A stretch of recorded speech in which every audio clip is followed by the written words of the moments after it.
Dear students, welcome to the class. Today let's talk about limited liability partnerships. They are also called LLPs. Okay, so you all might have heard this word and maybe knowing also. Let me tell you what is the significance and importance and what are the specific advantages of LLP form of organizations, because these type of organizations are comparatively new, isn't it? Yeah. So limited liability partnerships, as its name indicates, they are partnerships. But at the same time, the liability of the partner is limited.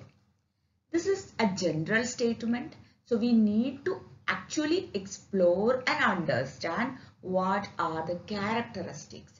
Because we all know limited liability partnerships were introduced as an alternate form of business organizations which are supposed to have the benefits of a joint stock company and the flexibility of partnership form of organizations. Okay. And therefore, in this video, we are going to understand the basic characteristics of an LLP, which will give us an idea how an LLP is different from other form of organizations, how an LLP is having the benefits of both these form of organizations, such as a joint stock company and a partnership form of organization. Okay, so let's see the characteristics of LLP. Yes, let's see. An LLP is a body corporate. As we have already seen, an LLP or a limited liability partnership is combining the characteristics of a joint stock company and a traditional partnership form of organization. Therefore, here we can say being a body corporate is definitely not a feature of a partnership firm, but it is an essential feature of a joint stock company. Limited liability partnerships are registered organizations, unlike traditional partnerships in which registration is not compulsory. Okay, so the first and the foremost feature of a limited liability partnership is that it is a body corporate. It is a registered organization having a separate entity. That is very important, because a partnership firm does not exist outside its partners. It does not have any identity which is not that of its partners. Whereas in an LLP becomes a registered body, or it becomes a separate entity or a judicial person. Therefore, it can enter into contract, it can buy and sell off property, it can sue and be sued like a joint stock company. Okay, now let's see. Written partnership deed. At the same time, an LLP is not exactly like a joint stock company. Partnership is having a partnership deed, but that can be written, oral, or anything. But in case of an LLP, the partnership deed, which is going to become the most important legal document in an LLP, must be in writing, and from this document, rather we can say it is this document which is being registered and an LLP is being formed. But this document contains all the details about rights, duties, obligations, liabilities of the partners. Okay, then number of partners. That is the same as that of partnership firm, because we all know without two people, generally you cannot have any contractual relationship. Therefore, here also minimum 2 partners are required, and maximum is not mentioned. Okay, that means it is unlimited. Minimum 2 partners are required, and that is required for any kind of contractual relationship. But there is something which you will not see in company form of organization or in partnership, that is a new feature of an LLP, that is designated partners.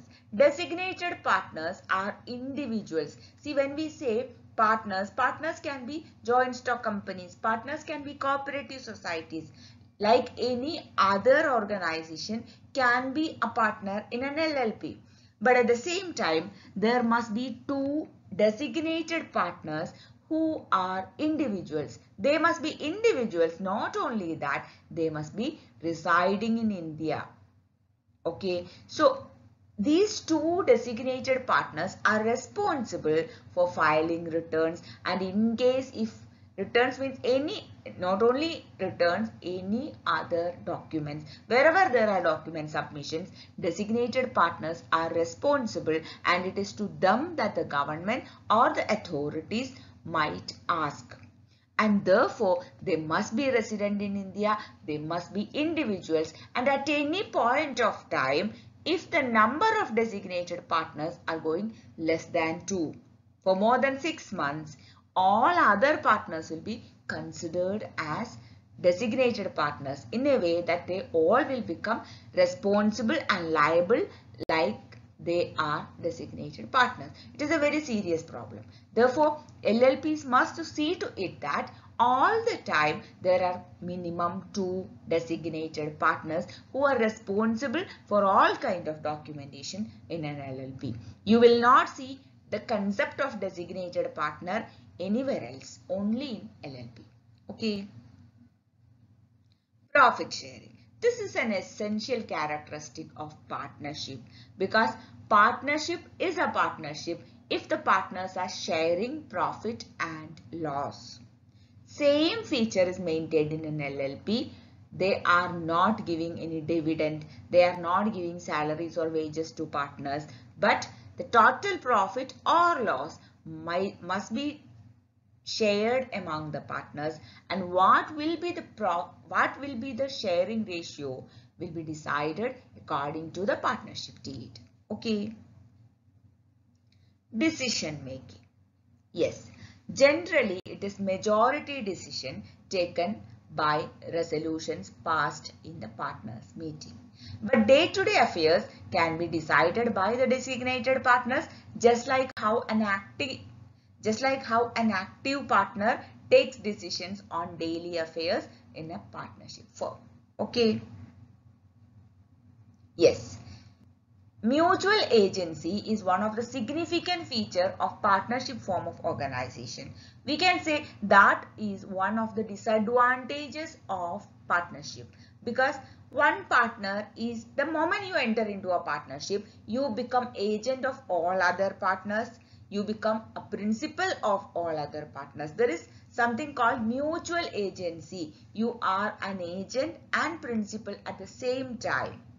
And therefore, each partner can bind all other partners for his actions.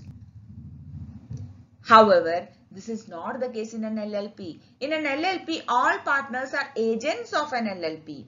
See, LLP is a registered organization, which is an artificial legal person. It has a separate entity, and therefore all partners are agents of the LLP. But partners are not mutually agents. Remember this. This is a significant deviation from the characteristic of partnership. In LLP, there is an agency, but there is no mutual agency. Okay. So, these are the characteristics of LLP form of organization. I hope you got an idea about what is an LLP and what are its characteristics. There are many more things to discuss. We will discuss in the coming videos. So, if you have any suggestions, need any clarifications, or you have any comments, make use of my comment box. I'll be happy to help.